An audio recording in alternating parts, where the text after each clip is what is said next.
Movement is more than just exercise. It's a celebration of what your body can do and a lifelong tool for healing. I know because I've been on the other side of this. I know what it's like to have a body that doesn't want to cooperate, where you're unable to exercise or even stand for long periods of time. I know that fear that comes with a body that doesn't want to listen, and the fear that exercise could potentially make everything worse. But I also know through patience and science and a deep understanding of how the body heals, that movement, no matter how small, is important for the vitality and health and ongoing healing of your system. This isn't about rigid workout plans. This is about rediscovering what your body can do to help build strength, boost mood, and reclaim your health. I want to spend a little bit of time diving into what movement can do for your body, because I bet it does more than you know. Most of us know that it does help with metabolic health and helping with weight loss, blood sugar, etc. And that's true, but how? How does it do that? Well, one very powerful pathway is by amplifying something called AMPK. AMPK stimulates glucose to get driven into our muscles when we exercise. This helps to lower your overall blood sugar and improve your insulin sensitivity. AMPK also helps to burn fat, something called lipolysis, and prevents fat from being stored. That's a way for us to help get rid of some of those pesky fat storage in our system just through movement alone. AMPK also reduces inflammation and stimulates mitochondrial function. Mitochondria are the little energy factories in each of our cells. We need them to do everything that our cells need to do. And those of us with chronic disease, mitochondrial health is extremely important. So starting a movement plan to help boost that will also help with everything that's going on. But AMPK in short is our clean up and power up signal. And just by starting movement and getting things moving, we are helping to get our blood sugar under better control, our fat storage is burned, and we're helping to build strength along the way as well. But movement does so much more than just affect our metabolism and our weight. Movement does a lot more, so let's dive into some of those other tools. Regular physical activity has profound effects on our hormones. One hormone that is affected is called growth hormone. Now, growth hormone is important for healing and repair and muscle development along the way. Another hormone that is affected by movement is cortisol. Movement helps to lower cortisol. Cortisol is a big stress hormone, and when that is high for too long, it can have profound effects on our system. And movement can help to balance that and calm that down. Indeed. Movement also affects sex hormones, and it does this a little differently in men versus women. In men, movement helps to stimulate testosterone, and that's going to help muscle building as well as overall vitality. In women, movement can actually help lower some of the levels of our circulating sex hormones, which helps protect us from certain things like hormone-based cancers. Movement also helps suppress ghrelin, and ghrelin is a hormone that says, "Feed me, I'm hungry," so it helps to suppress our appetite. It also helps to stimulate GLP-1. GLP-1 helps us feel fuller and helps with our weight management.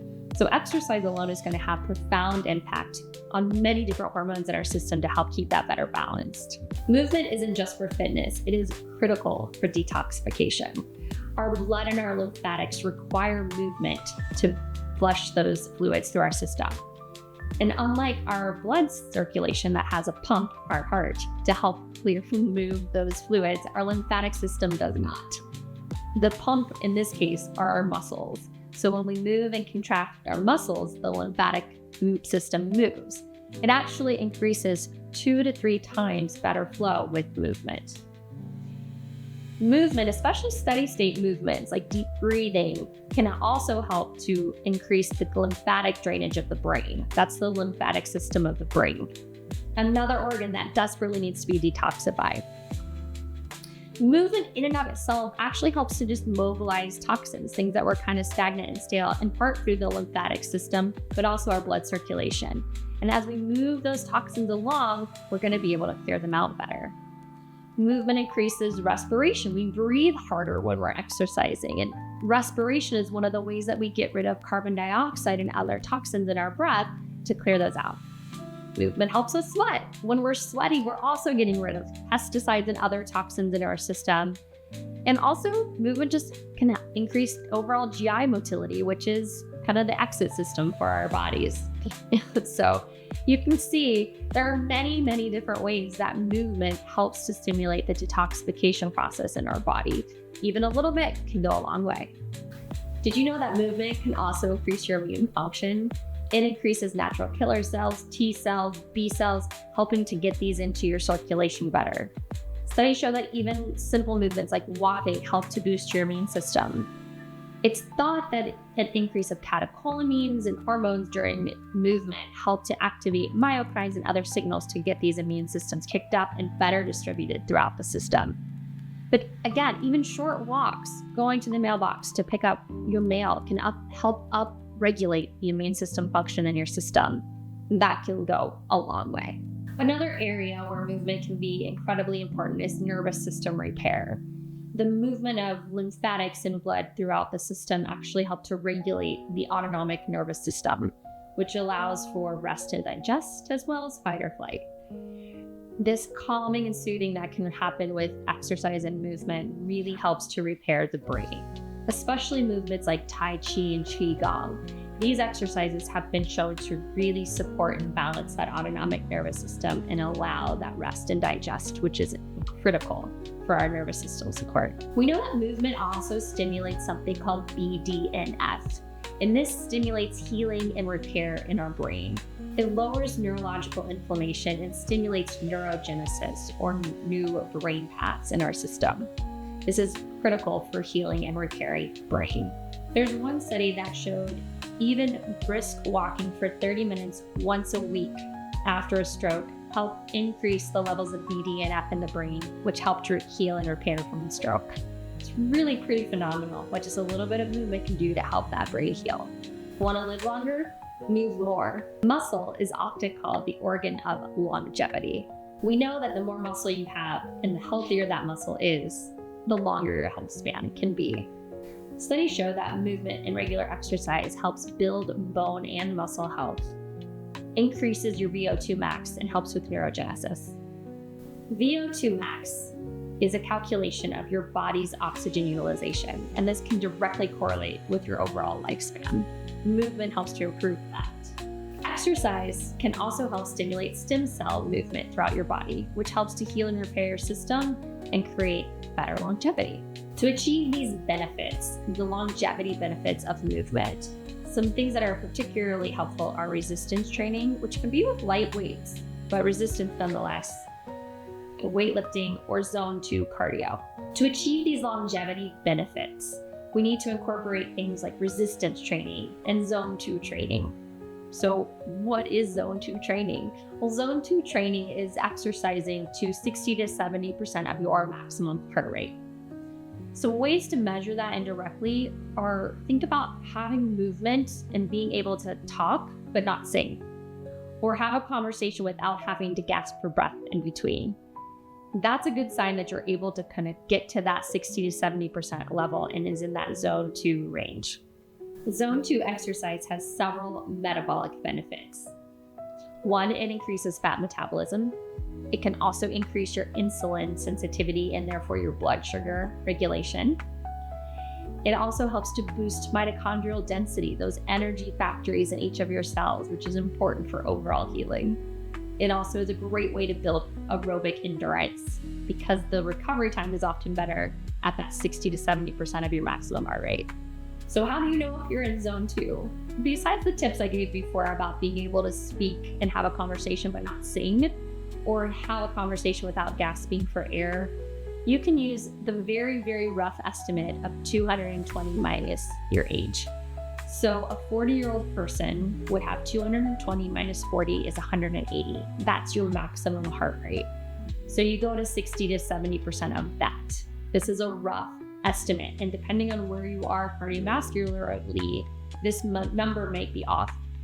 If you want to get a little more specific about it, there are plenty of wearables these days that you can wear to try to gain and learn more about what your specific maximum heart rate is. Things like the Apple Watch, Garmin, there's several out there that you can do.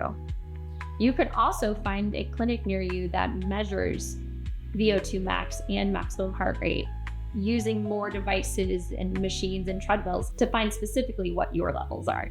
There are a lot of activities you may not realize are included in Zone 2 training, like gardening. So you may be doing more of this than you already know. So where do we start with this? A great rule of thumb is to start small and build. Before diving into any physical activity, it's important to assess your readiness. So we have included a questionnaire in with this program called the PAR-Q, or Physical Assessment Readiness Questionnaire. This was developed by the American College of Sports Medicine, and it's a questionnaire designed to figure out when and where you're ready to start. If you have any questions when you fill out this questionnaire, please share it with your provider and they can help you figure out a good starting place for you. Small changes are important. Remember, this is not going to happen overnight. So make those small changes and we can add to that over time and build and grow. A good rule of thumb is about 150 to 300 minutes a week of moderate exercise. You're probably getting more than you already know in there, because movement also includes things like walking and gardening and these other things that you may not be giving yourself credit for. But you don't have to start at 300. You can start at 50. Just start somewhere, take one step and build into that. So what are some good tips to start to incorporate movement into your system? Some cheats that I like to do: take the stairs instead of the elevator. Park farther away from the grocery store so you have to walk a little bit farther. You could take walking phone calls. Even 10-minute walks during the day will start to add up. Add these little things into your life. That's a great place to start. Another great place to add in some movement into your life is at work. So if you're like me and you sit most of the day, getting up and walking is imperative to overall health and wellness. You can take a walking meeting. You can get a little paddleboard or a bike contraption underneath your desk to move your feet. You can get a standing desk. I also really love to take a nice brisk walk right after lunch. That movement after eating really helps to balance blood sugar and goes a long way with our metabolic health. Plus, it gets me outside into some sunshine. I also like to do little exercise snacks and breaks throughout the day. So I will do 5 squats in between patients. These are some of the tips and tricks and hacks that I do to incorporate more movement into my life, because it's not always easy to make in that extra trip to go to the gym and get parking and do all of those things to get the movement in. So there are some other ways that you can incorporate movement into your life without all that hassle. Now, if you are someone who is able to move a little bit more and you want to start incorporating movement for longevity and building that up in your system, here are some key takeaways and things to remember for this. 1, resistance training. Resistance training is really important. It doesn't need to be 50-pound weights, however. You could start with 5-pound weights. You could start with wrist weights or ankle weights around your wrists when you're taking a long walk, for example. There are ways to incorporate resistance training. That resistance training, a good 3 to 4 sessions per week, really help increase your bone health, your muscle health, and will help to build that longevity that you're desiring. For longevity, low intensity, this low, moderate intensity cardio, that zone 2 cardio, 3 to 5 times a week is also going to be very important for you. Like I mentioned, you can incorporate some of that resistance training in with that cardio training to double down if you want. But those are 2 big areas for longevity that you're going to want to focus on. It's important that you're doing exercise and movements properly though, because if you do them wrong, you could injure yourself. So make sure you're taking time really learning how to do these exercises properly and safely. There's plenty of tutorials and things available online for this, but it's never a bad idea to get a really qualified personal trainer or physical therapist to walk you through it, to teach you how to do these movements properly, so you're getting the most bang for your buck out of these exercises and not injuring yourself. Also, another thing to remember if you're doing this longevity style workout is to make sure you're getting enough protein, especially protein leucine. Well, this is going to be mostly from animal meats. But that protein is what's going to help you build that muscle mass and repair and build so that you're getting that longevity organ, the muscles, up to snuff. I also want to take a little time to talk about some specific conditions that make movement a little extra challenging, but not impossible. The first one is dysautonomia. Dysautonomia is a dysfunction of the autonomic nervous system, that fight or flight, rest and digest aspect of our nervous system. This can lead to things like postural orthostatic tachycardia syndrome, where your heart rate and your blood pressure change improperly when you stand up. It can also lead to things like vasovagal syncope, where you pass out if you stand up too fast. These are just some. There are several different dysautonomic conditions, but all of this is going to make exercise and movement a little trickier, but not impossible. So one of the rules of thumb for dysautonomia patients is to try to remain flat or stable in one position. The ups and downs and changes in position are really what's going to aggravate your symptoms. So exercises that are flatter, a stationary recumbent bike, for example, Pilates reformer where you're laying flat. These are exercises that you are going to excel in and that can really, really help your symptoms improve. Pool-based exercises are also extremely helpful for dysautonomia patients. The buoyancy in the water weight can help a lot with the changes and help keep everything better balanced. So even just walking in a pool can go a long way to building your cardiovascular reserves and energy. Resistance training can be done too. It just needs to be slow and progressive. Don't overdo it in the system. Start low and build up. And again, you want to stay the same position. So whether it's seated, laying down, standing, don't move, just stay in one position and you'll get better benefits from it. You also want to be very progressive with your cardiovascular support in dysautonomia. So walking can be very helpful and beneficial, but start low and build up. The more you do, the better this will get, and this will help your symptoms overall, often dramatically. You just have to go at your own pace. Gentle mobility and flexibility work is also important. Tai Chi, Qigong, gentle stretches, gentle yoga. Restorative yoga is a great version of yoga that can be very well tolerated in this class of patients, or chair yoga as well. So there's a lot of different tools and things you can research, and you have to figure out what works best for you and what makes sense and will be fun for you to do along the way. Some extra tips for this group of people. One is stay really hydrated. You want to make sure that you are also getting your electrolytes and trace minerals replenished. So make sure when you have a water bottle with you, you've got a lot of electrolytes in it. There's plenty out there on the market these days. I like ones that have no sugar in them and are full of salt and potassium, so sodium and potassium to help keep you upright. Compression garments can also be extremely helpful, and not just for our lower extremities, also for our arms. So sometimes walking can also cause a lot of blood stagnation in your hands. So compression garments on your arms will help push that blood flow back to your heart and to your head.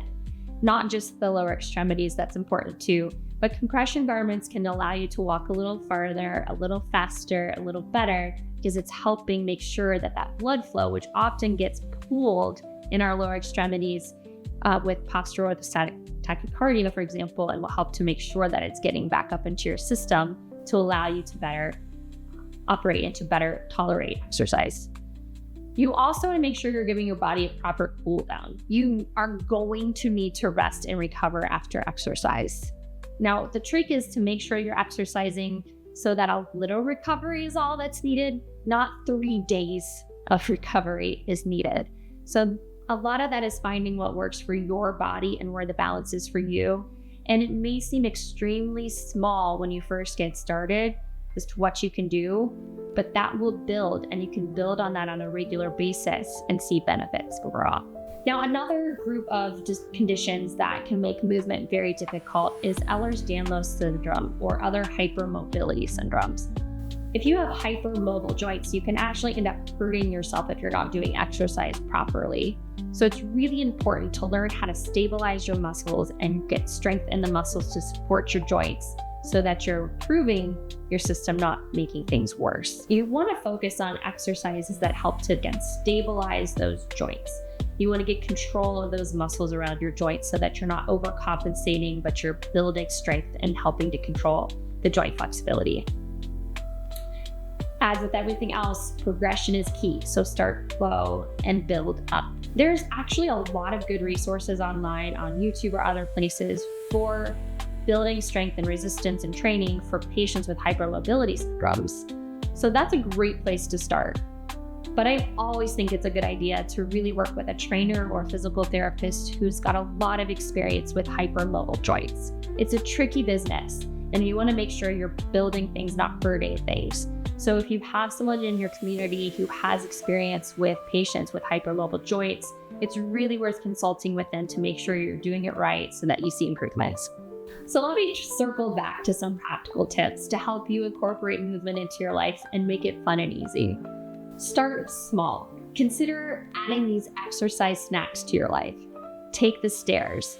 Do 5 to 10 squats every hour or so throughout your day. These are little ways you can start to incorporate more and more movement into your life. You also want to make sure you're listening to your body. I've been there. I understand. I know how hard it can be to get started on an exercise program, especially when your body doesn't want to cooperate. You don't need to climb a mountain tomorrow. You just need to take the first step. So start low, build up, and listen to your body. What is it telling you is good and what's not? And if you have to rest for 3 days afterwards, that was probably too much. If you have to rest for a few hours, that might be just the right amount. Overall, I want you to focus on consistency, not perfection. So if you can be consistent with movement, you're gonna have good outcomes from it. You'll find you can do more and more and more. It's more about the consistency than the intensity as well. So build up, you'll find some strength. I also want you to make movement fun. So grab a friend, grab a workout buddy. You guys can be accountability buddies for each other to help make sure that you are incorporating these movements. Going for a walk with a friend will get you into that zone 2 spot where you're able to still talk to each other and help push yourself to make sure that you're reaching your health goals. Don't forget, you can always go back to that PAR-Q questionnaire to help give you a better idea of your readiness and where you can start. Now, one complaint I will often hear from people is the recovery time from a workout seems to be too slow. They're too achy, they're too sore afterwards, and it just makes it harder to jump back in and continue moving. There are some supplements that help to really support this. So if you're in that group of patients who that soreness, that muscle fatigue afterwards is really what's hindering your progression, there are a couple things I really like. One is hydrogen. There are hydrogen tabs you can put into your water. This is going to help make your water extra hydrogenated. The hydrogen is really important for the amino acid bonds in all of your muscles. That's going to aid in recovery and help to reduce that soreness. There's also some great supplements, things that have specialized pro-resolving mediators in them. This comes from fish oil, but it's not fish oil. It's a specialized pro-resolving mediator to flush toxins out of your system. I also will incorporate things like turmeric or boswellia into the mix as well. These help reduce inflammation, especially in the muscles. So all of this combo can be great. And I will link to this supplement pack in the after show information so that you can read more about what good quality supplements you can get to help support your muscle recovery. Movement is medicine. We've talked about how movement helps to boost our metabolic health, our immune health, our hormone health, how it helps us detoxify, how it helps our brain. Movement is vital to our health and wellness. Start low, make it fun, incorporate this into your life. I bet there's more that you're doing you're not giving yourself credit for already. Dig in, use movement. This is the cornerstone for a healthier, happier life.